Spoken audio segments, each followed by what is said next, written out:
it's Rob, and welcome back to Axel's Garage.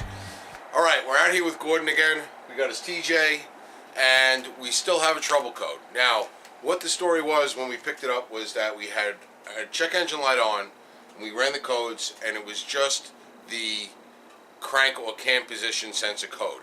Then on the way home, in that maiden voyage, we threw a oxygen sensor code, and it was the downstream O2 sensor. When we reset the codes initially, that oxygen sensor code didn't come back on, but it was intermittent. Every once in a while it would come back on, then we'd reset it and it wouldn't come on, and then he'd drive it for a week and come back here and it wasn't on. So we bought an oxygen sensor, we didn't put it in, we wanted to keep him driving it a little bit, see how it was while we were flushing the radiator out, which you can see in a different video as soon as we're done making it. And once we're done making it, I'll put a link to it up here. But what we want to do today is we want to get him inspected. And in New York State, 2001, can't have a check engine light on to get it inspected, and you can only have one monitor not ready to get inspected. So now what's going on with this oxygen sensor is that the oxygen sensor is getting a failure, and that's causing the other monitors not to come in. So he's got 3 that aren't coming in, and he can only have 1 not coming in to get it inspected. So we're hoping today what we're going to do is we're going to run his codes, make sure it's an oxygen sensor code coming up again, and we're going to replace, if it is, we're going to replace that oxygen sensor, reset the codes, and then he's going to drive it the rest of the day today, and then hopefully by tomorrow morning, enough monitors will have come in where we can get it inspected. That's what we're going to shoot for. Alright, so checking the codes, just as we thought, it's a P0138, and that's the O2 sensor, circuit high, voltage, bank 1, sensor 2. Alright, so confirming with the code and the code scanner, we got our oxygen sensor. Now, this vehicle, it said bank 1, sensor 2. This vehicle only has a bank 1 because it's a 4-cylinder, straight 4-cylinder. If it was a V6 or a V8 and it had 2 pipes coming down, it's going to have a bank 1 and a bank 2.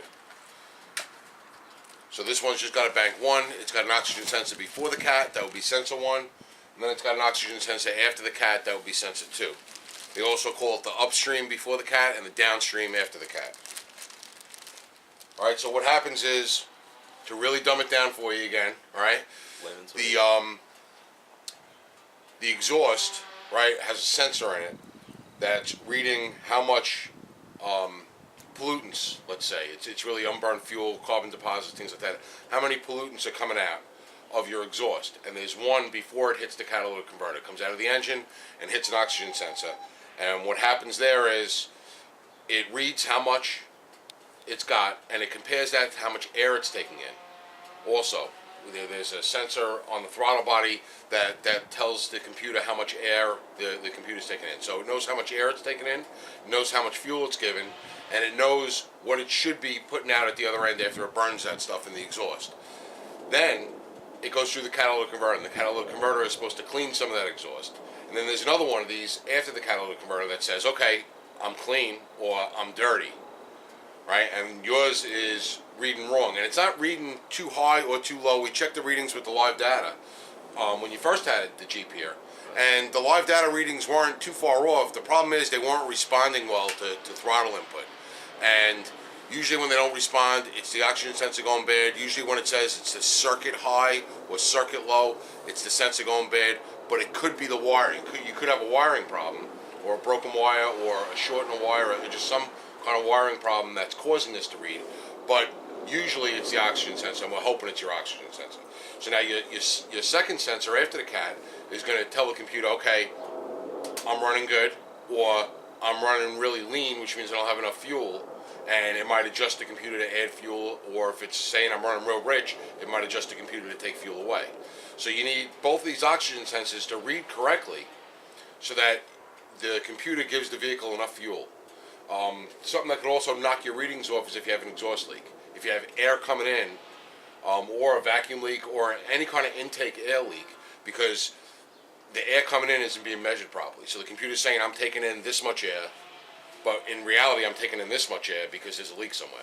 We don't think you have a leak, because if you had a leak or something like that, it would show on the first oxygen sensor, not necessarily on the second one. So we're only having a problem with the second one. That's as dumbed down as I could make it. I hope everybody understands it.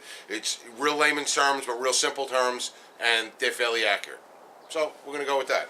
Changing the oxygen sensor, not a big deal. You need a wrench. The size of this one happens to 7/8 wrench, fits it well.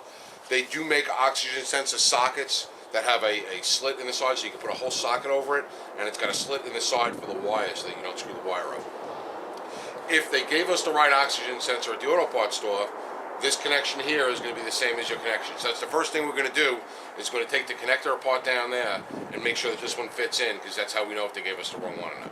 Okay. Because sometimes they do give you the wrong one. Then, taking the old one out, as long as they put some thread compound on it, and this is anti-seize compound, it comes with the new sensors usually, so that you can put it on here. But as long as they put some anti-seize compound on it, they usually don't. You're not fighting with it to get it out. It usually comes out pretty easy. If they didn't, then we might wrestle with it, and that could be a real pain in the neck trying to get it out. Hopefully, it's on there. And the new one, all we're going to do is unscrew the old one. We're going to put some compound on the threads that came with this oxygen sensor. We're going to screw it back in. You don't have to crank down, make it crazy tight, just good and snug. And plug the wire in, make sure the wire isn't touching anything hot, because this is going in an exhaust pipe. So you are near some hot stuff, so make sure the wire is not leaning up against anything hot. Plug it in, reset your codes, and then we're going to have to be driving it.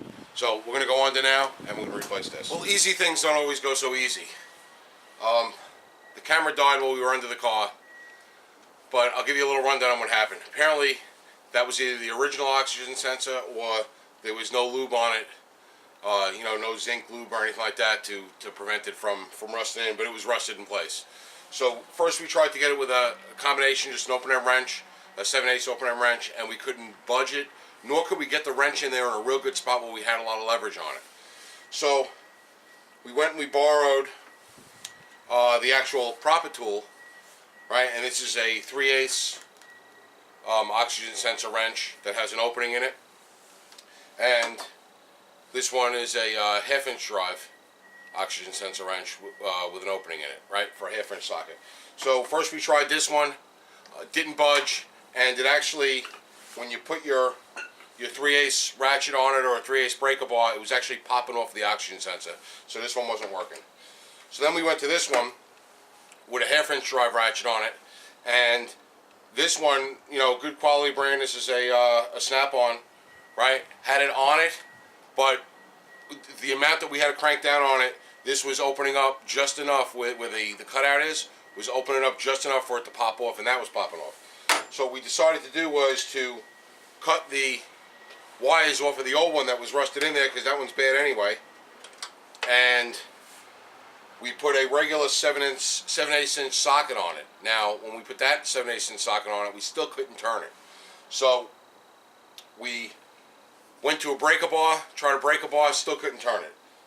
So what we wound up doing was heating it up with a torch, and we left the torch on it for about 10 minutes.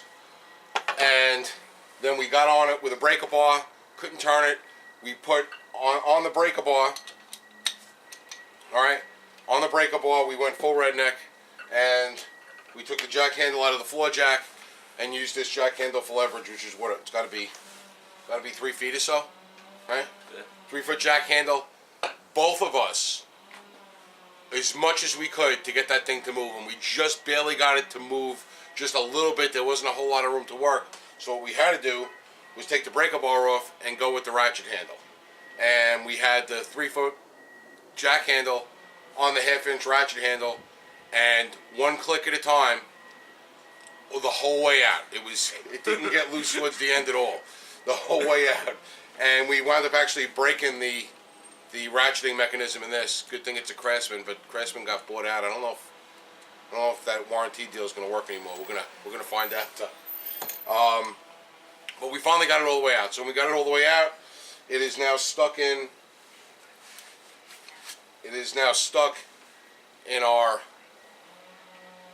7/8 deep socket that we're going to have to pound it out. But it's pretty much stuck in there, and you can see on the threads on this, there's just nothing left of it. And even screwing the new one in, we lubed up that opening. I sprayed some penetrating oil in there. We put the anti-seize on the threads, screwed the new one in by hand. It would only go about halfway by hand, and then tightened it up. All you got to do is just seat it fairly good. We used a smaller 3/8 one here, This one works real good. You know, you just put a ratchet on it and you work your way around, and it works great. The wires still had its factory tab where it hooks to the transfer case. So once we plugged it in, we didn't even have to tie it away from any of the heat sources, the catalytic converter, or the muffler, which is right next to the oxygen sensor. The oxygen sensor is probably in a 6-inch span of pipe between the catalytic converter and the muffler, and we didn't have to tie anything up. Plugged it right into the factory harness, and that factory plastic clip was still attached to the transfer case, so it kept everything away. Now we're going to reset the code, start it up, and see how it goes.